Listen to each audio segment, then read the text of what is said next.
Famous Phil Hendrie Show. We're very, very happy to have with us Christopher Hitchens. He's an author and a journalist. His column appears in Slate.com and Vanity Fair.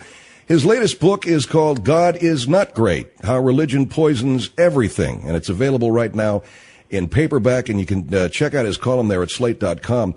And Christopher, thank you so much for being with us. Momentous things happening in Iran. And your column this past weekend, quote, "Don't call what happened in Iran last week an election."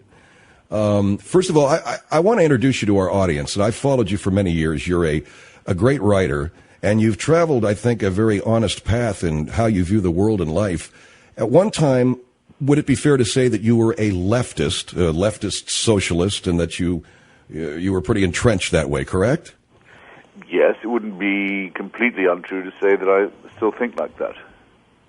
You do. I was going to ask you, how do you view yourself today? If we just take just take the case of Iran, where I've actually been. I visited all the axis of evil countries, so-called, in this century. The people with whom I'm friendly there, the opponents of the theocratic dictatorship and its pretense at holding an election, so tend to be left, secular, atheists, very often members of the Kurdish national minority with what you might call red backgrounds. I mean, you were very vocal. Let's not quarrel too much about definitions, but I recognize some of the better elements of my past in the people who are dying and fighting in the streets today against these subhuman riffraff who attempt to govern a noble civilization like Persia by force. You said once, and it makes sense, obviously, said, I don't understand why anybody on the left would not be in support of, for instance, our action in Iraq or freedom in Iran, because that's what leftists do. They battle fascists. They battle those kinds of people. There you go. The old-fashioned slogans are often the best, and certainly one of the best of all is death to fascism. Why is it you haven't been able to carry along with you more people from the left who would see the reality and the sense in that, fascism is an evil? I'm afraid that there's a sort of toxic fashion among a lot of American leftists, and actually among quite a lot of European leftists too, of saying that the main enemy, the main foe, the main object of criticism is American capitalism, American imperialism. And if you really think that, if you're honest about thinking that, then, and really believing it's the main enemy, then you get to a position when any of its enemies are more or less your friend. And then I say at this point, you mean the mullahs in Iran? They said, yes, at least they're against globalization. I've actually had this discussion with quite a lot of people. Sure. And that's the mad position into which a lot of pseudo-radicals have allowed themselves to be talked or talk themselves. On our show. But not me, sir. Not me. I'm right off. Not you. Train. No. You are. Step right off the train. And I have to say, I agree with you. There were a lot of people in America that are referred to as 9/11 Democrats. Now, I'm not saying that they're, quote, leftists, but they were people who were liberal or considered themselves liberal until what happened, and suddenly we, found great value in some of these quote unquote imperialist moves of the United States. Let me ask you your opinion, Mr. Hitchens, and, because of what's going on in Iran, and I'd like to get your views on that. But what is your opinion, therefore, of the American so-called progressive movement? Today, I've seen a lot of people immediately questioning, why are people protesting in Iran? How do they know it was a fraud? There's sort of a de facto or default position they're taking on all of this. Well, there are two answers to that question. The first is it a fraud? The answer is yes, it is by definition, because the candidates are picked long before the voters, so-called, have any say in it. As anyone who knows anything about Iran knows, it's a theocracy. All power is in the hands of a thing called the Islamic Guardian Council, which defines every Iranian as someone who is the property of the mullahs. They are in their care. They are lucky to have all decisions taken for them by the Ayatollahs. There's a theory called the Velayat Faqih, which you can look up if you want. It's not very complicated to explain. I have, in fact, just defined it. So they decide when or if there will be an election, and then they say, by the way, we've even found you some candidates. We've taken care of things. We love you that much. And if you like, you can vote on them, but you better, even within those constraints, you'd better pick the right one, because if you don't, you'll have puddles of blood beaten out of you in the streets, and you'll be shot at, and your privileges of consulting the internet or using Twitter, and they will all be taken away. So it couldn't be much more blunt than that. So it's a fraud within a fraud. The other fallback, not quite as germane to what we're talking about, but the police action in the streets of Iran, I saw these comments because I do Twitter, and it's quite a fascinating place. Well, American police do the same thing, and you're stunned almost to see something like that. I know they don't believe what they're saying, but it's like they have to sort of just go there.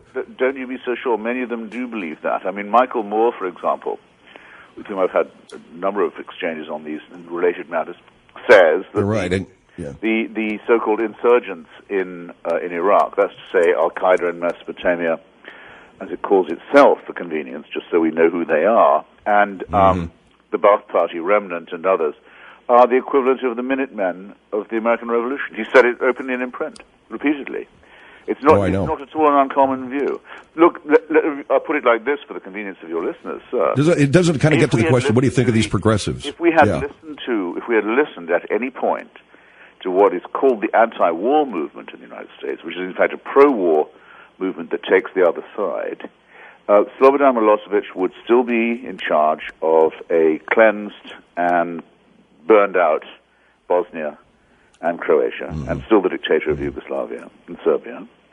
The Taliban would still be in power in Afghanistan and allowed to have as whoever they wanted as their guests. The Saddam Hussein crime family would still have total and uninterrupted private ownership, not just of Iraq, bad enough, but also of Kuwait. If any of the prescriptions of the so-called anti-war movement had been followed, that's the world we would be living in, and you can add some other examples of your own if you choose. Yeah. I noticed during the Vietnam War, the leadership of the anti-war movement, there were some bona fide intellectuals, some bona fide wise people. Bertrand Russell was still alive and was there, and there were others. The anti-Iraq war movement always seemed to lack any kind of intellectual leadership. I mean, the best they came up with was Cindy Sheehan. So what do you make, you know what I'm saying? What do you make of that movement? Was it just a bourgeois reaction against the nice, comfortable life we had? Why do we have to go to war when everything is so good? In part, there was that. In part, I think, with many of the fans of Ms. Sheehan, some of whom I've run into, there was a sort of wannabe element to it. These were people who didn't remember the Vietnam War or anything about it, but had a sort of nostalgia for something that they'd actually missed. Namely, they just wanted to have gone on an anti-war demonstration themselves, sort of to be able to say they'd done so. That's the naive ones. The ones who weren't naive were not so nice. I mean, I've had several debates, for example, with a man called George Galloway, who was. I remember one in particular. Yeah, brought over to the United States to buy the anti-war movement to a speaking tour. The first encounter of which had to be with me. Where I said, and I repeat it, and I could show it to anyone, that this was a man who was both a pimp for and a prostitute of the regime of Saddam Hussein directly. Right. Yeah. Well, he seemed like, I heard that debate, and he seemed like all he did was shout slogan. He was a sloganeer, and you were actually making arguments. He had some kind of amusing but unpleasant things to say about your humble servant. But my point is this: you can't say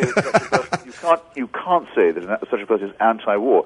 He was eventually removed from membership of the British Labour Party, not from being anti-war, as was reported, but for openly taking the other side in a war. In other words, for applauding those who were directing their fire at British soldiers who were trying to liberate Iraq from Saddam Hussein. You can call that position anything you like, but I think even Mr. Galloway would have to admit it wasn't an anti-war one. He's not a pacifist.